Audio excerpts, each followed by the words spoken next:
Madame la Ministre, chers amis de la nuit du handicap, chers amis venus donner votre temps et partager un moment unique, intense et joyeux, chers amis venus de loin ou de près, que vous passiez fortuitement ou que vous attendiez cet événement depuis longtemps, soyez chacun les bienvenus.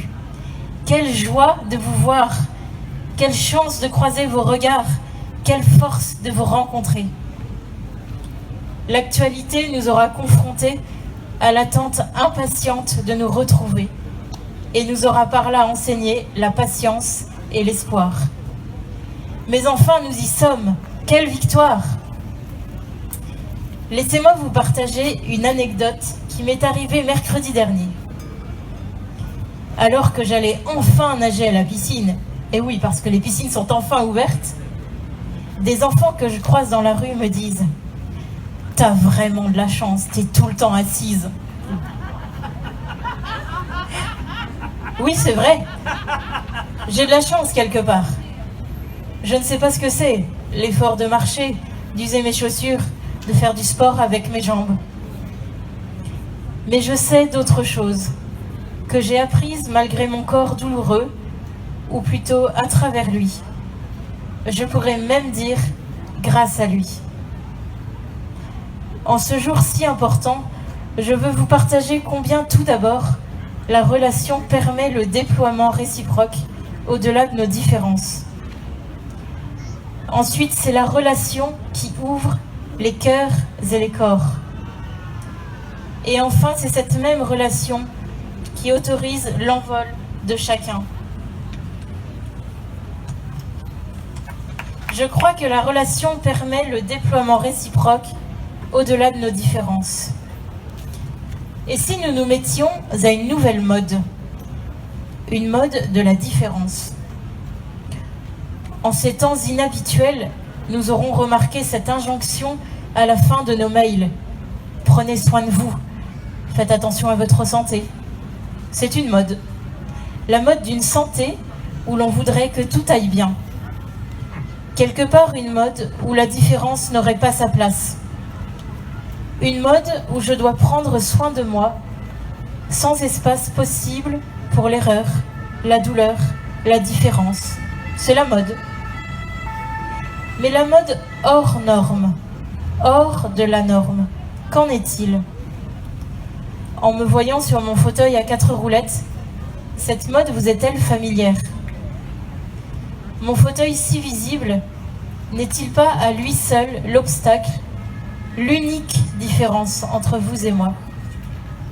Un fauteuil qui va 4 fois plus vite que 2 jambes, mais c'est la seule différence.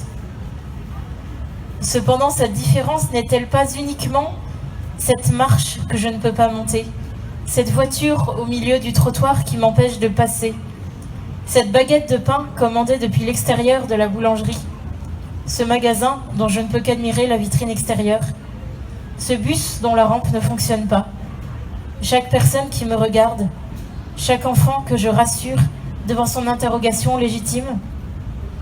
Je n'en vois pas d'autre, hormis le fait que je fais tout autrement. Mais je le fais. C'est dans la rencontre, la relation entre vous et moi, entre personnes valides et personnes porteuses d'un handicap. C'est par la relation que je me déploie et que vous vous déployez. En effet, vous comme moi, nous sommes des personnes humaines, avec des rêves, des attentes, des émotions, des projets, des envies de vivre, des rêves d'aventure et de voyage, des talents qui ne cherchent qu'à s'exprimer. Je suis comme vous, vous êtes comme moi. Non seulement la relation permet le déploiement réciproque, mais en plus, elle ouvre les cœurs et les corps. Gratitude de mon cœur qui clame de toutes ses forces, combien il est important de nous rencontrer. La relation ouvre nos cœurs. Elle est pour nous tous le moyen de sortir de notre solitude. Dilaté, il peut alors offrir ce qu'il a de meilleur en lui. Le surpassement nous rend capables d'aimer plus. Plus j'aime, plus je suis capable d'aimer. C'est ainsi que la relation ouvre nos cœurs. Autorisons-nous à passer par notre sensibilité, nos sens, pour marquer notre attention réciproque. Dans ce monde de la différence, quel est le mode de mon regard? Dégoût, pitié, excès de charité, volonté de changer les choses, besoin de sauver le monde? Ou bien un mode où les yeux se posent simplement et sourient? Un mode où les paroles sont bienveillantes, où l'écoute se fait accueil, où notre main encourage et rappelle notre dignité. Ni plus, ni moins. Ce mode où nous vivons ensemble, vous et moi. En osant la rencontre, nous déchirons les étiquettes. Est-ce mon fauteuil qui est dévisagé ou ma personne?